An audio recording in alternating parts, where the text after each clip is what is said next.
আজকে আমরা কাজ, ক্ষমতা, শক্তি অধ্যায়ের এমসিকিউ দেখবো। তো কাজের একক। কাজের একক বের করার আগে আমাদের কাজের সূত্রটা জানতে হবে। কাজ ডাব্লিউ ইকুয়ালস টু বলতো, কাজ ডাব্লিউ ইকুয়ালস টু কি বলতো, এফ এস। ঠিক আছে, বল ও স্মরণের গুণফলকে আমরা কি বলি বলতো, কাজ বলি। তো দেখো তো এখান থেকে এফ এর জন্য কি লেখা যায়, বল, বলের জন্য কি লেখা যায়, এম এ, তাই না? আর এস। তো দেখো এম, এম হচ্ছে কি ভর, ভরের একক কি বলতো, কেজি। আর ত্বরণ, এই হচ্ছে ত্বরণ, ত্বরণের একক কি বলতো, মিটার পার সেকেন্ড স্কয়ার, তাই তো? আর এই যে স্মরণ, স্মরণের একক কি বলতো, মিটার। তো দেখো এখান থেকে কি আসে, কেজি, মিটার কয়টা, একটা দুইটা, তাহলে মিটার স্কয়ার পার কি বলতো, সেকেন্ড স্কয়ার। এটা হচ্ছে যে কিসের একক বলতো, কাজের একক। তো এটা হচ্ছে কাজের একক, একক একক। ঠিক আছে, তো কাজের মাত্রা কিভাবে বের করবে দেখো, এই কেজি, কেজি লেখা যায় কি বলতো, এম। এই যে মিটার, মিটারে কি লেখা যায় বলতো, এল। আর এস এর জায়গায় কি লিখতে পারি বলতো, টাইম। ঠিক আছে, তো দেখো এখানে কেজি, কেজির ইংলিশ টার্ম কি বলতো, মেস, মেস থেকে আসে আসে কি বলতো, এম। আর দেখো এই যে মিটার, কিসের একক, দৈর্ঘ্যের একক। তো দৈর্ঘ্যের ইংলিশ টার্ম কি বলতো, লেন্থ, লেন্থ থেকে আসে এল। আর দেখো এটা সময়ের একক সেকেন্ড, তো সময়ের ইংলিশ টার্ম হচ্ছে যে টাইম, টাইম থেকে আসে টি। তো এটা হচ্ছে কি বলতো, কাজের মাত্রা, এটা হচ্ছে কাজের মাত্রা, কাজের মাত্রা। ঠিক আছে, তো দেখো একটা বিষয় মনে রাখবা, কাজের মাত্রা আর শক্তির মাত্রা কিন্তু সেম। এটা কাজের মাত্রা এবং কিসের মাত্রা বলতো, শক্তিরও মাত্রা, শক্তির মাত্রা। ঠিক আছে, মনে রাখো কিন্তু এটা, এটা কিন্তু এমসিকিউ তে এটাও আসছে যে শক্তির মাত্রা কি, এম এল স্কয়ার পার টি স্কয়ার। ঠিক আছে, এরপর দেখো তাহলে আমাদের 1 নাম্বার 2 নাম্বার ডান। এরপর দেখো 3 নাম্বার, স্প্রিং ধ্রুবকের একক। তো দেখো স্প্রিং ধ্রুবককে আমরা কি দ্বারা প্রকাশ করি, কে দ্বারা। তো স্প্রিং এর ক্ষেত্রে একটা সূত্র জানি আমরা, সেটা হচ্ছে যে এফ ইকুয়ালস টু স্প্রিং বল, এফ ইকুয়ালস টু কে এক্স। ঠিক আছে, এখানে এফ হচ্ছে বল, কে হচ্ছে স্প্রিং ধ্রুবক, আর এক্স হচ্ছে সরণ। ঠিক আছে, তো এখান থেকে যদি আমরা স্প্রিং ধ্রুবকটা বের করি দেখো, তো তাহলে কি হবে, কে ইকুয়ালস টু কি লেখা যায়, এফ বাই এক্স। ঠিক আছে, আর এফ কি বলতো, বল, বলের একক কি জানি আমরা বলতো, বলের একক জানি আমরা নিউটন। আর স্মরণ, স্মরণের একক কি বলতো, মিটার। তো আমরা আমরা যদি এটা ক্যালকুলেশন করি তাহলে কি আসে বলতো, নিউটন পার মিটার। ঠিক আছে, এটা এটারে এইভাবে লেখা যায়, নিউটন পার মিটার। তো এটা কিসের একক বলতো, এটা হচ্ছে যে স্প্রিং ধ্রুবকের একক, স্প্রিং, স্প্রিং ধ্রুবকের একক, ধ্রুবকের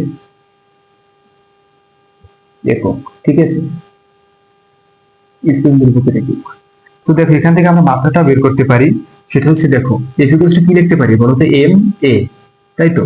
আর এক্স হচ্ছে স্মরণ, স্মরণের একক কি বলতো, মিটার। তো দেখো এখানে যে এম এ, এম হচ্ছে ভর, ভরের একক কি জানি বলতো, কেজি। আর ত্বরণের একক কি বলতো, মিটার পার সেকেন্ড স্কয়ার। ঠিক আছে, আর নিচে কি বলতো, মিটার। তো এই মিটার মিটার কাটাকাটি, ঠিক আছে, তো কেজি থাকে, কেজি পার সেকেন্ড স্কয়ার। তো দেখো কেজির জন্য আমরা কি লিখতে পারি, কেজির জন্য বড় হাতের এম লিখতে পারি। আর এটা দেখো সেকেন্ড মানে টাইমের একক, তাহলে কি টি ইনভার্স টু। তার মানে এম টি ইনভার্স টু, এটা হচ্ছে যে কিসের মাত্রা বলতো, স্প্রিং ধ্রুবকের মাত্রা।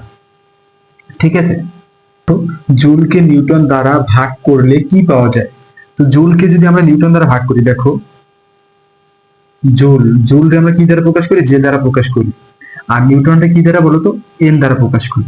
ঠিক আছে, তাহলে জুল বলতো কিসের একক, জুল হচ্ছে কাজের একক। আর কাজের আমরা কি দ্বারা প্রকাশ করি বলতো, ডাব্লিউ দ্বারা প্রকাশ করি। আর নিউটন কিসের একক, বলের একক। বলটা আমরা কি দ্বারা প্রকাশ করি, এফ দ্বারা। হতে এটা সমান কি লেখা যায়, এই যে ডাব্লিউ বাই এফ সমান কি লেখা যায় বলতো, সরণ লেখা যায় না, সরণ এস।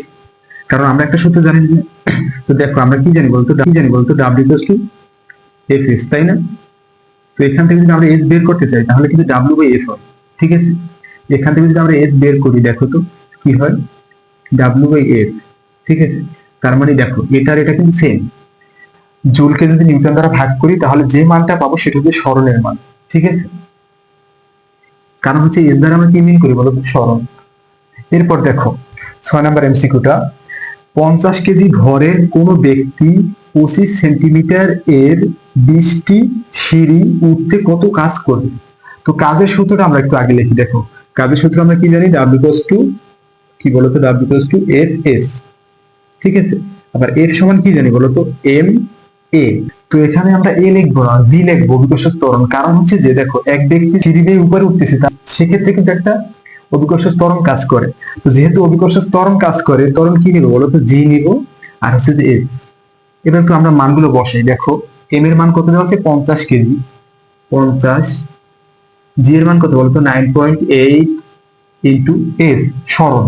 দেখো সরণ কিন্তু আমাদের ডিরেক্ট দেওয়া নাই, আমাদের কিছু তথ্য দেওয়া আছে, খেয়াল করো। সেটা হচ্ছে যে 25 সেন্টিমিটার, এক একটা সিঁড়ি হচ্ছে যে 25 সেন্টিমিটার, এরকম 20টি সিঁড়ি সে উপরে উঠছে। তো এক একটা সিঁড়ি যদি 25 সেন্টিমিটার হয়, তাহলে যেহেতু সে 20টি সিঁড়ি বেয়ে উপরে উঠছে, তাহলে 20 গুণন কত 25। তাহলে এই মানটা আমাদের কত আসে বলতো 25 গুণ 20। তাহলে 25 গুণ 20 কত আসে বলতো? তো সরণ বা উচ্চতা আমাদের কত আসে বলতো 500 সেন্টিমিটার, ঠিক আছে। তো আমরা যদি এখানে 500 সেন্টিমিটার বসিয়ে দিই, তাহলে কি আমাদের অ্যান্সার ঠিক আসবে? অবশ্যই না। কারণ হচ্ছে যে তো দেখো এই 500 সেন্টিমিটারে কিন্তু আমাদের মিটারে নিতে হবে, ঠিক আছে। তো 500 সেন্টিমিটারে মিটার নিলে কত আসে বলতো 5 মিটার, ঠিক আছে। তো এখন একটু এখানে বসিয়ে দিই মানটা। এবার দেখো 50 গুণ 9.8 গুণ হচ্ছে যে 5, যেটা আসে যে আমাদের 2450 জুল, ঠিক আছে। কাজের একক কি বলতো জুল। আমি আবার একটু রিপিট করতেছি, 50 কেজি ভরের কোনো ব্যক্তি কি করছে 25 সেন্টিমিটার কয়টি 20টি সিঁড়ি দিয়ে উপরে উঠছে। তো সেক্ষেত্রে তার কাজ কত হবে? তো দেখো আমরা জানি কাজের ফর্মুলাটা কি বলতো W equals to F S, আর এফ সমান কি লিখতে পারি আমরা সবসময় লিখি F equals to M A. কিন্তু যেহেতু সে নিচ থেকে উপরে উঠছে, তার মানে ওখানে একটা অভিকর্ষজ ত্বরণ কাজ করে। তো সেক্ষেত্রে আমাদের অভিকর্ষজ ত্বরণ জি লিখতে হবে এর স্থানে, আর হচ্ছে যে সরণ এস। এরপর দেখো এম এর মানটা আমাদের দেওয়া আছে 50, আমরা 50 লিখলাম। এরপর জি এর মান 9.8। দেখো এস হচ্ছে সরণ, সরণ কিন্তু আমাদের ডিরেক্ট দেওয়া নাই, মানে সরণ বলতে ওই ক্ষেত্রে উচ্চতাটা, ওই ক্ষেত্রে যেহেতু সে উপরে উঠছে, তার মানে ওই ক্ষেত্রে সরণ থাকে উচ্চতা। তো উচ্চতাটা কিন্তু আমাদের দেওয়া নাই। দেখো আমাদের দেওয়া আছে কি 25 সেন্টিমিটারের, মানে এক একটা সিঁড়ির উচ্চতা 25 সেন্টিমিটার, তার এর 20টি সিঁড়ি দিয়ে সে উপরে উঠে। তাহলে কি করলাম আমরা 25 গুণ 20 করলাম, তো 500 সেন্টিমিটার পেলাম টোটালে। সেখান থেকে 500 সেন্টিমিটার থেকে আমরা কিসে নিচ্ছি মিটারে নিচ্ছি। তাহলে কত মিটার আছে 5 মিটার। তো 5 মিটার যদি আমরা সরণের জায়গায় বসিয়ে দিই, তারপর ক্যালকুলেশন করলে আমরা যে অ্যান্সারটা পাই সেটা হচ্ছে যে 2450 জুল, ঠিক আছে। 50 কেজি ভরের এক বালক 7 মিটার পার সেকেন্ড বেগে দৌড়ালে তার গতিশক্তি কত? তো গতিশক্তির জন্য আমরা একটা ফর্মুলাই জানি, সেটা হচ্ছে যে গতিশক্তি ইকে ইকুয়ালস টু কি বলতো হাফ এম বি স্কয়ার। এটা হচ্ছে যে গতিশক্তির সূত্র, ঠিক আছে। E K equals to half M B square. তো দেখো এবার হাফ ইন্টু এম এর মান কত, ভর কত 50 কেজি, ঠিক আছে। আর বেগ দেখো বি এর মান কত 7, 7 এর উপর কি হবে বলতো স্কয়ার হবে। তো দেখো আমরা যদি এটা ক্যালকুলেশন করি 1250 আসে, 1250 কি বলতো জুল। 60 কেজি ভরের একজন দৌড়বিদ 12.5 সেকেন্ডে 100 মিটার দূরত্ব অতিক্রম করলো, তার গতিশক্তি কত? তো দেখো গতিশক্তির সূত্র আমরা একটাই জানি, সেটা কি বলতো E K equals to half M B square, ঠিক আছে। তো দেখো হাফ ইন্টু এম এর মান কত দেওয়া আছে, ভর কত দেওয়া আছে বলতো 60, তাই তো। এরপর বি স্কয়ার দেখো, তো বেগের মান কিন্তু এবার দেওয়া নাই দেখো। তো আমরা আমাদের কি দেওয়া আছে এখানে, এখানে দেওয়া আছে সময়টা দেওয়া আছে, মানে টি দেওয়া আছে। আর দেখো দূরত্ব দেওয়া আছে, দূরত্বটা আমরা কি দ্বারা প্রকাশ করি এস দ্বারা প্রকাশ করি, ঠিক আছে। তো দেখো আমরা কিন্তু একটা সূত্র জানি যে এস ইকুয়াল টু বিটি, এস ইকুয়ালস টু বিটি। এখান থেকে যদি আমরা বি বের করি, তাহলে কি হবে বলতো এস বাই টি। তাহলে এস কত দেখো 100 মিটার, তো 100 ডিভাইডেড বাই কত বলতো টি এর মান কত 12.5। তো এটা ক্যালকুলেশন করলে আমাদের কত আসে দেখি তো 8 আসে, 8, ঠিক আছে। তো 8 যদি আমরা এখানে বসিয়ে তারপর কি করবো বলতো স্কয়ার করতে হবে। তো এটা ক্যালকুলেশন করলে অ্যান্সার আসে 1920 জুল, ঠিক আছে। তো দেখো 60 কেজি ভরের একজন দৌড়বিদ 12.5 সেকেন্ডে 100 মিটার দূরত্ব অতিক্রম করলে তার গতিশক্তি আসে কত? 1920 জুল। 60 কেজি ভরের একটি বস্তুর গতিশক্তি 1920 জুল হলে বস্তুটির বেগ কত? ঠিক আছে, যেহেতু দেখো বেগ চাচ্ছে আমাদের কাছে, মানে বি চাচ্ছে, গতিশক্তি ই কে দেওয়া আছে, খেয়াল করো কি দেওয়া আছে, ই কে গতিশক্তি, আর হচ্ছে যে ভর এম দেওয়া আছে। তো দেখো ভর এই যে এম, ই কে মানে গতিশক্তি, আর হচ্ছে যে বস্তুর বেগ মানে বি, এই তিনটা রিলেটেড একটা সূত্র আছে আমাদের, সেটা কি বলতো? ই কে গতিশক্তি, ই কে ইকুয়ালস টু কি বলতো? Half M B square. ঠিক আছে, এখন আমাদের এখান থেকে এই বেগটা বের করতে হবে, বিটা বের করতে হবে। তো দেখো, তো আমরা যদি একটু ক্যালকুলেশন করি, দেখো 2 এই পাশে গুণ হবে আর এটা এই পাশে নিয়ে আসি, তাহলে কি হবে বলতো? M B square equals to কি হবে বলতো? 2 ই কে। এরপর দেখো এখান থেকে যদি আমি বি স্কয়ারটা রাখি, তাহলে কি হবে? 2 ই কে ডিভাইড বাই কি বলতো? এম। এখন একটু মানগুলো বসিয়ে দিই, দেখো 2 ই কে, ই কে এর মান কত বলতো? ই কে বলতে গতিশক্তি, গতিশক্তি কত?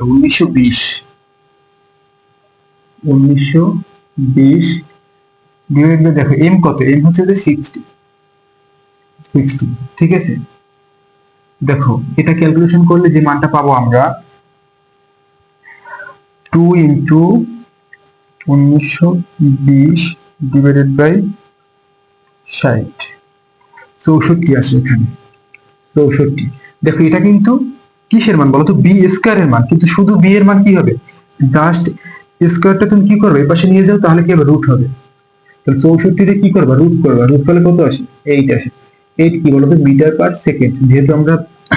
যেহেতু আমরা বেগ বের করছি, কোন বস্তুর ভর অর্ধেক এবং বেগ 4 গুণ করলে গতিশক্তি কত গুণ হবে? দেখো এখানে প্রত্যেকটা এমসিকিউ কিন্তু খুব ইম্পর্টেন্ট, এগুলো প্রত্যেকটা বোর্ডে আসা কোশ্চেন। ঠিক আছে, আর আমি এক একটা টাইপের এক একটা করাচ্ছি, যাতে ওই টাইপ থেকে আসলে সবগুলো পারো। ঠিক আছে, গতিশক্তি 9 গুণ হলে বেগ কত গুণ হবে? তো গতিশক্তি আর বেগ রিলেটেড একটাই সূত্র জানি, সেটা কি বলতো? ই কে গতিশক্তি, E K equals to half M B square. ঠিক আছে, হাফ এম বি স্কয়ার। তো দেখো এখন যেহেতু আমাদের গতিশক্তি আর কি বলতো বেগ রিলেটেড কথাবার্তা আছে, তার মানে আমাদের এই যে ভর আর এই যে হাফ, এটা আমরা বাদ দিয়ে দিব। তার মানে ডিরেক্ট কি লিখবো? ই কে ইকুয়ালস টু কি বলতো? V square.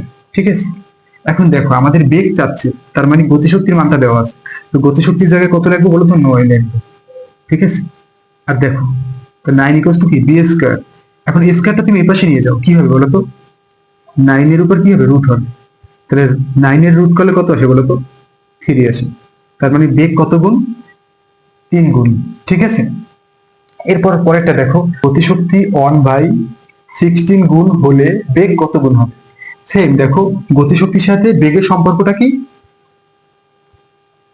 ই কে কি বলতো? V square. তো এখন দেখো, তো তুমি কি করবা? দেখো গতিশক্তির জায়গায় 1/16 লেখো, 1 বাই কত? 16। ঠিক আছে, বি স্কয়ার। তো স্কয়ারটা এই পাশে নিয়ে যাও, তাহলে কি হবে বলতো?